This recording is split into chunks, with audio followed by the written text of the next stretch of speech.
Magandang araw, ako po si JM De Jesus para sa Pasada Balita ngayong alas 2. Mahigpit na binabantayan ng Pampanga River Basin Flood Forecasting and Warning Center ang antas ng mga daluyan tubig kasabay ng mga pag-ulan na dala ng sirkulasyon ng Super Typhoon Nando at ng hanging habagat. Para sa karagdagan detalye, makausap natin ngayon si Nestor Nimes, ang OIC ng Pampanga River Basin Flood Forecasting and Warning Center o PRFFWC. Magandang araw po, Ginoong Nimes. Magandang araw at magandang araw din sa ating mga nakikinig. Sir Nimes, ano po ang latest bulletin ng inyong tanggapan sa monitoring stations ng PRFFWC? So far wala tayong bulletin, mamayang hapon pa. Pero kung sa status ng ating river basin, meron po tayo as of 11 a.m. Ano po yung pinagkaiba ng alarm level po, ng alert level at critical level? Ano po yung mga kailangan gawin ng mga residente sakaling tumaas po ang level ng tubig sa critical level po, sir? Kapag alert level, yun po ay nag-uumpisa pa lang na tumaas ang tubig natin sa Kailogan. At ang alarm level ay nagpapahiwatig na ito po ay malapit na siya sa critical level. At ang critical level ay yun na po yung maaaring aapaw na po ang tubig sa ating Kailogan. Sir Nestor, nabanggit niyo po kanina na meron na po tayong latest update. Ano po yung mga lugar na ngayon na ating binabantayan na may chance po na tumaas ang level ng tubig at mapunta sa critical level dito po sa ating paligid ng Pampanga River? Sa kasalukuyan po, dahil sa mababa pa lamang ang ating mga pag-ulan sa buong Pampanga River Basin, at ito po ay may river basin na rainfall po siya na accumulated for 24 hours ay nasa 17.5 lamang millimeter ang ating ulan sa buong 24 oras.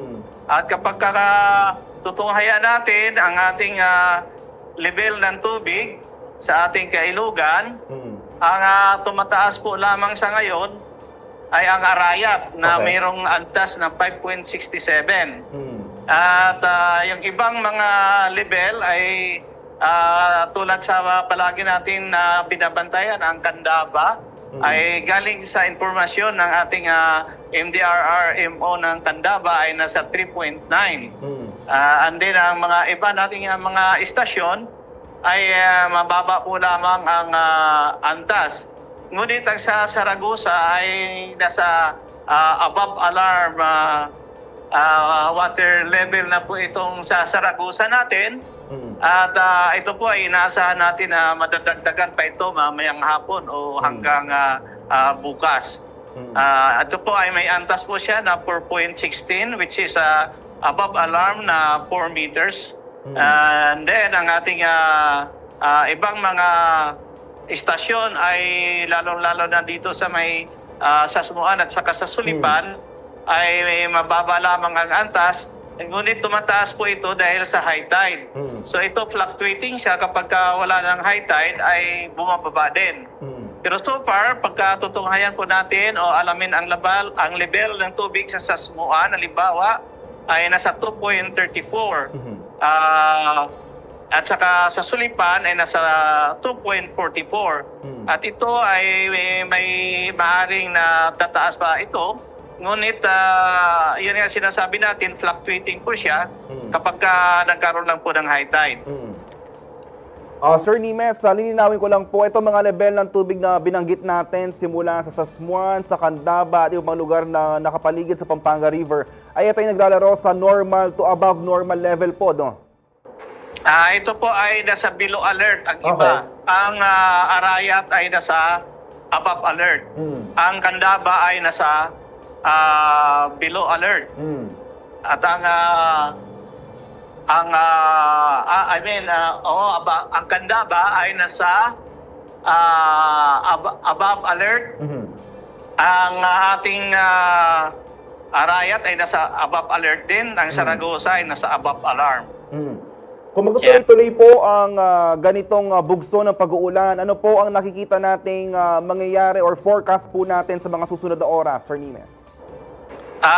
Sa mga susunod na oras, lalong-lalo na mamayang hapon, at hanggang bukas ay maaaring kung magkakaroon po tayo ng mga pag-ulan dito sa ating upstream, ay maaari madadagdagan ang level ng tubig dito sa ating kailugan. Sir Nimes, kukumustahin na po natin ang level ng tubig sa ating mga dam sa Central Luzon. Kumusta po? Ito po ba ay nasa normal level na po ba or may chance na umapaw anytime soon or wala pa naman po? Sa ating mga dam ay ang inaabangan lang po natin o binabantayan ay yung sa Angat Dam. Ano po?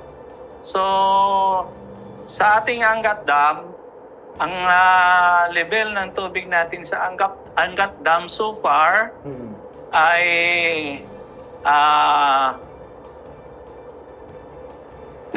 ang Angat ay nasa 204.16, which is nasa above division curve siya na 18.97. So, medyo marami ang ating tubig sa Angat Dam sa ngayon, no? Pero ang kasalukuyan niyang sitwasyon ay hindi naman siya nagbubukas. At ang ating Ipo Dam naman, ito po ay may 101.03. At ito po ay hindi naman siya nagbubukas o nag-re-release ng tubig.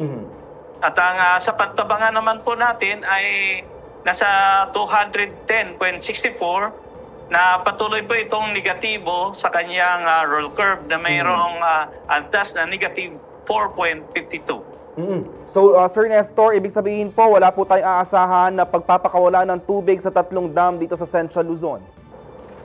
Opo, so far wala po tayo. Ang nagre-release lang po ng tubig ay ang Bustos Dam na nandito malapit na sa baba, sa downstream, no? Na ito po ay, ang release nito ay papunta na dito sa area ng Sulipan at saka Kalumpit. So mayroon siyang nire-release na around 156 cms or cubic meter per second. Maraming salamat po, Sir Nestor. Bago po namin kayo hayaan upang magbalik sa inyong monitoring, ano po ang inyong mensahe at paalala sa ating mga kababayan at karehiyon po? Para sa ating mga kababayan dito sa Radio 3, ay patuloy lang po tayo na mag-monitor sa epekto ditong Super Typhoon Nando. Kasi ito po ay habang papalabas siya, ay lalo po itong maghahatak ng habagat. Ang maapektuhan lalong-lalo ay dito po sa ating western coast. So ang maapektuhan po diyan ay Sambales sa Bataan. At maaari may tatawid na matatamaan tayo dito sa ating southwest side ng Pampanga.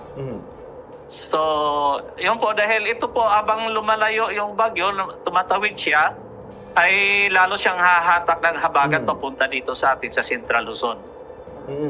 So are we expecting po na magtutuloy-tuloy ng ilang araw pa itong pag-uulan, lalo na't palabas ang Super Typhoon na Nando at papasok naman ang kanyang hinihilang habagat? Tama po ba ito, Sir Nestor?